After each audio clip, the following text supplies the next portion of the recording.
you mentioned a couple artists that you said they're your artists. Yeah. Can you shed some more light on that?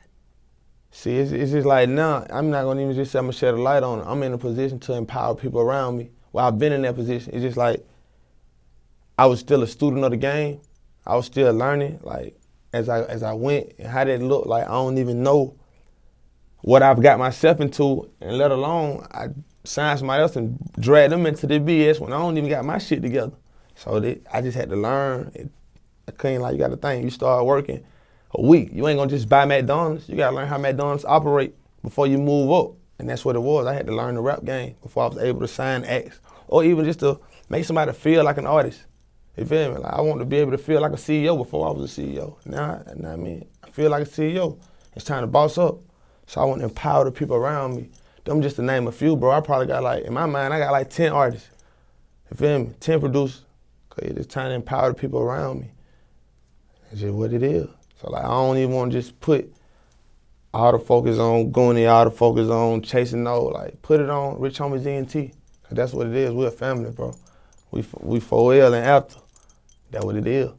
How did you come across these artists that you just mentioned? I mean, there's some you didn't mention. You also said producers. How did you come across these people? Well, to be honest, like, I've been knowing Goonie since. He was my brother's best friend. He stayed with me. Well, we stayed together. You feel me? So I've been knowing him like plus 10 years. And he been fooling with the music. Like I say, like, I was so busy focusing on myself, trying to get myself to the next level.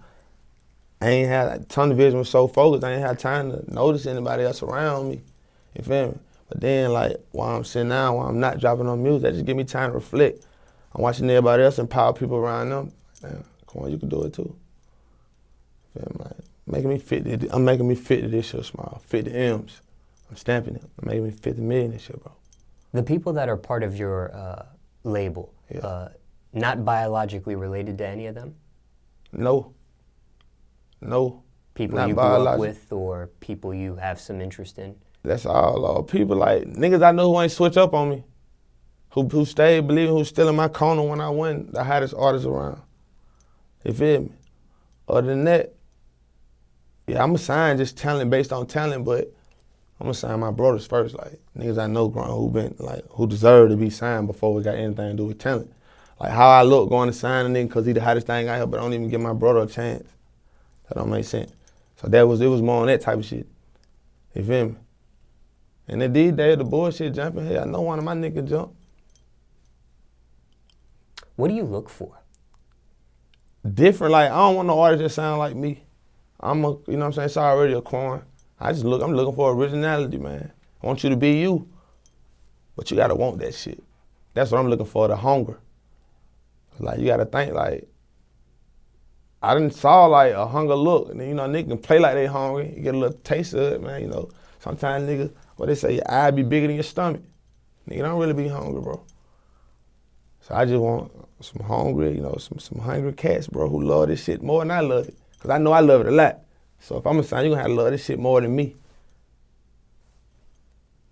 Still looking for others, or are you happy with the team that you have now and the artists that you have now? Of course I'm looking for others. I just started some new shit. Yeah, so like, I just want to start with my niggas first. So, but yeah, of course I'm looking for talent. Who ain't?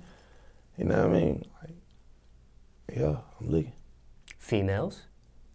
Of course, you gotta empower some of the females. Like, I got some female producers. Jess, what's up, baby? You feel me? So like, yeah. So I'm trying to empower everybody, man. Women, kids, however. Kids of the future anyway, you feel me? My little son, man, what, Roro, 3, in engineering. You feel me? We're teaching them young, bro. Now, something you brought up in this conversation that I find interesting is, one, you mentioned that you had this tunnel vision on you. So it was hard to see anybody else. But when you took a break, you started reflecting, and you've seen other people empower people, you decided to jump into that as well. But you just recently releasing your debut album, Riches in Spirit. Is it too early to start a label and sign people when you're just now getting in the mix yourself? So to speak, if you understand what I'm saying. Yeah, I understand, but no, I wouldn't say it's too early. You gotta think. this my debut album, but shit, this been my job for the last 7 years.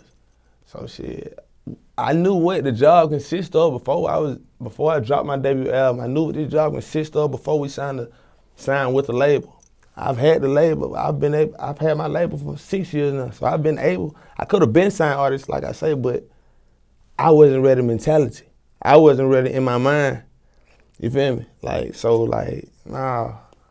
You can't tell me nothing. I know I can't say I know the game because the shit changed, but I got an idea on how this shit work out. You feel me? I see what it takes to, come on, I know, that ain't too hard.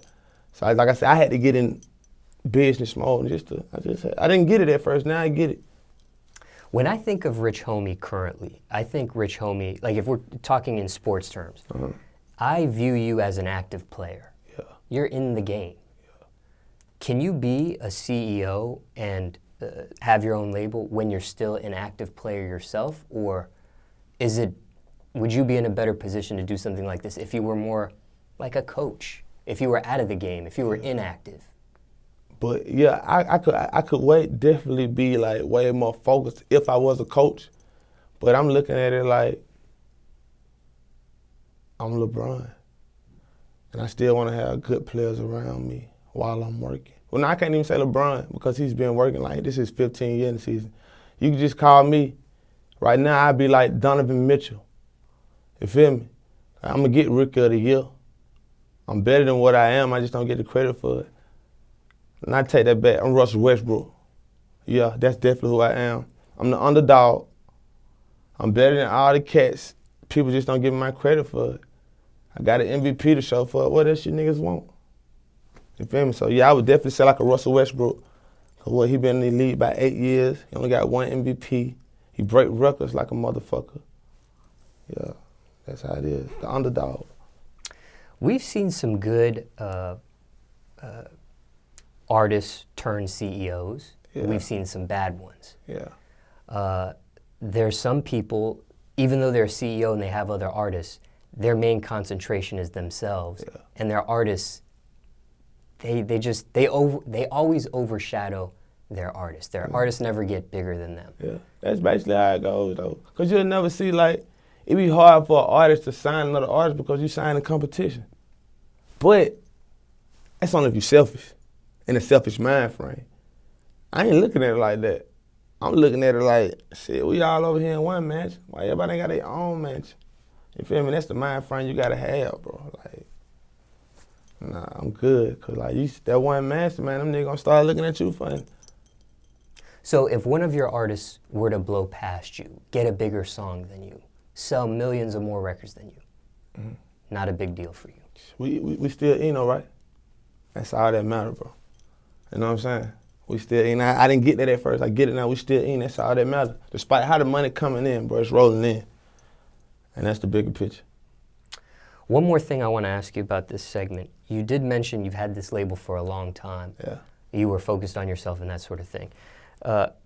Were there artists that you may have passed on that you had the chance to sign that maybe you regret because you didn't jump on it or you didn't see the bigger picture back then, or maybe just the stars didn't align so it wasn't what it was, but maybe they're doing their thing now? Yeah, there's a couple of them. You feel me? Like, I don't, bro, like you said Atlanta, so I still feel like in the last 6 years, like nothing came out of Atlanta like how we came out of Atlanta.